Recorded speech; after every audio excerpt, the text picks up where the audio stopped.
ఒకే సినిమాకి 6 నంది అవార్డులు వచ్చాయి ఈ సినిమాకి. తెలుగు మూవీ ఇండస్ట్రీ గురించి మాట్లాడుకుంటే చాలా మంది డైరెక్టర్లు ఉన్నారు. చాలా ఇంపాక్ట్ఫుల్ డైరెక్టర్ ఉన్నారు అనమాట.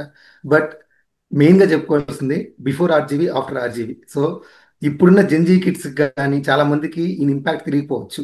బట్ 90స్లో, 2000స్లో ఈయన చేసిన ఇంపాక్ట్ అనేది సినిమా ఇండస్ట్రీలో మర్చిపోయింది అనమాట. అంటే ఈ రోజు కూడా చాలా మంది డైరెక్టర్కి ఆస్పిరేషన్, ఆ సినిమా ఆస్పిరేషన్ స్టార్ట్ అయింది అయితే ఈయన వల్లే అనమాట. చాలా మందికి ఈయన ఒక ఇన్స్పిరేషన్ అనమాట. సో ఈయన జర్నీ మనందరికి తెలిసినట్టుగానే శివ సినిమాతో స్టార్ట్ అయింది. సో 1989లో శివ సినిమా స్టార్ట్ అయింది. సో శివ సినిమా తెలుగులో స్టార్ట్ చేశాడు. ఇక్కడ పెద్ద హిట్ అయిన తర్వాత అదే శివ సినిమాని హిందీలో చేశారనమాట. సో అప్పట్లోనే తెలుగు సినిమా హిట్ అయితే దాన్ని హిందీకి తీసుకెళ్ళడం, హిందీలో కూడా అదే డైరెక్ట్ తీసుకోవడం ట్రెండ్ అనేది ఈయన స్టార్ట్ చేశాడు.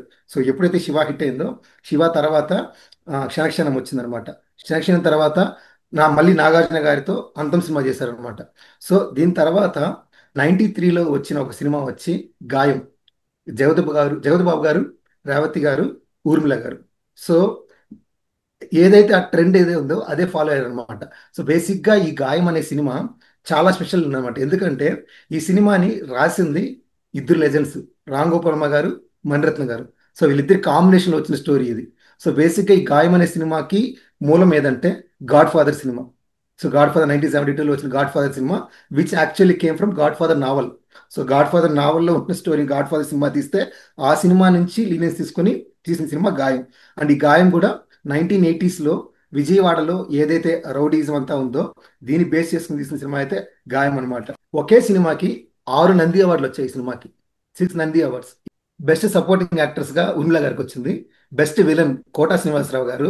బెస్ట్ లిరిసిస్ట్ సిరివెన్నెల గారు. Best cinematographer Rasool Ellore. And best editor Shankar గారు. Best audiographer Srinivas. అండ్ ఇంకొక ఫ్యాక్ట్ ఏంటంటే పోసాని కృష్ణ గారు డైలాగ్స్ రాయడం మొదలుపెట్టిన తర్వాత డెబ్యూట్ సినిమా గాయమే. అండ్ మనందరికి బాగా ఇష్టమైన సినిమాటోగ్రాఫర్ రసూల్ ఎల్లోర్ గారు. ఆయన డెబ్యూట్ సినిమా కూడా గాయమే అనమాట. సో అంతకుముందు అంతం సినిమాలో లాస్ట్ షాట్స్ కొన్ని షూట్ చేశారు. బట్ కంప్లీట్ సినిమా అయితే ఇదే అనమాట.